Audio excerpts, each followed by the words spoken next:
ইসলাম প্রচারেও নবী সাল্লাল্লাহু সাল্লাম অসীম ধৈর্যের পরিচয় দিয়েছেন, সহজ ভাষায় তা প্রচার করেছেন। আজকের যুগে দিনের প্রচার এবং সমাজ সংস্কারেও আমাদের একই পথ বেছে নিতে হবে। দিনকে যাতে মানুষ বোঝা হিসেবে না ভাবে সেভাবে এগোতে হবে। আল্লাহর পথ সুদৃঢ়, যা ভঙ্গুর নয়, পরিবর্তনশীল নয়, বরং সদা মজবুত ও অপরিবর্তনীয়, যা কারো অনুগামী হবে না, বরং সবাই তার অনুসারী হবে। যা যুগের হাওয়ায় পরিবর্তন হয় না, বরং যুগকে সে পরিবর্তন করে। সিরাতুল মুস্তাকিমের অনুসারীদের জন্য দিনের উপর অটল থাকা অপরিহার্য, নইলে তার ওই দাবি মিথ্যা প্রতিপন্ন হবে। এই জন্য আল্লাহ তাআলা তার নবীকে নির্দেশ দেন, আর তুমি যেভাবে আদিষ্ট হয়েছ সেভাবে অটল থাকো, এবং যারা তোমার সঙ্গে শিরক ও কুফরি থেকে তওবা করেছে তারাও। আর তোমরা সীমা লঙ্ঘন করো না, নিশ্চয়ই তিনি তোমাদের সব কার্যকলাপ প্রত্যক্ষ করেন। সূরা হুদ আয়াত 112।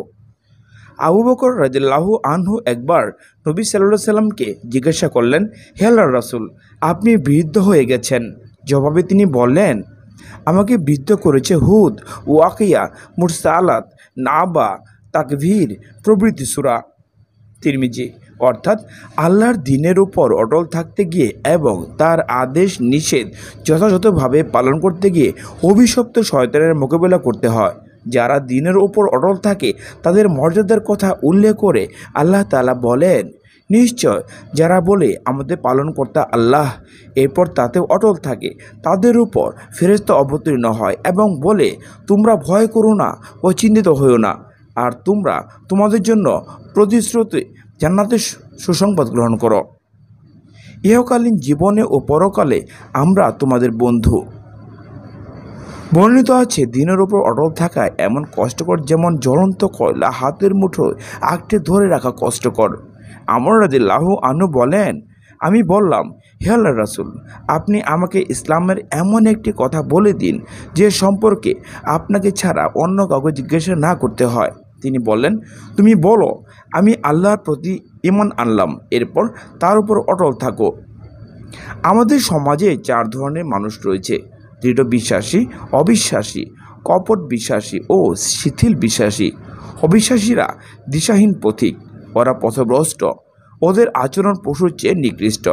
কপট বিশ্বাসীরা সুবিধাবাদী ও সুযোগ সন্ধানী, এরা বলে এটাও ঠিক ওটাও ঠিক। এরা মানুষের ঘৃণার পাত্র, এরা জাহান্নামের সবচেয়ে নিচের স্তরে থাকবে। শিথিল বিশ্বাসীরা ভীরু ও কাপুরুষ, এরা সর্বদা অন্যের দ্বারা ব্যবহৃত হয়। সমাজে এদের সংখ্যায় বেশি।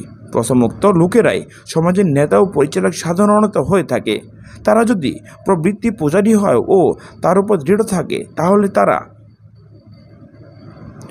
হয় হঠকারী ও সমাজ ধ্বংসকারী। অন্যদিকে তারা যদি আল্লাহ ভীরু হয় এবং আল্লাহর আদেশ নিষেধের উপর দৃঢ় থাকে, তাহলে তারা হয় সমাজের জন্য আশীর্বাদ স্বরূপ। অনেক সময় অনেক দিনদার মানুষকে চরমপন্থী হতে দেখা যায়। এটা হয়ে থাকে তাদের দিন সম্পর্কে সঠিক জ্ঞান না থাকার কারণে। এদের থেকে বেঁচে থাকার জন্য রাসূল সাল্লাল্লাহু আলাইহি ওয়াসাল্লাম উম্মতকে সাবধান করে গেছেন।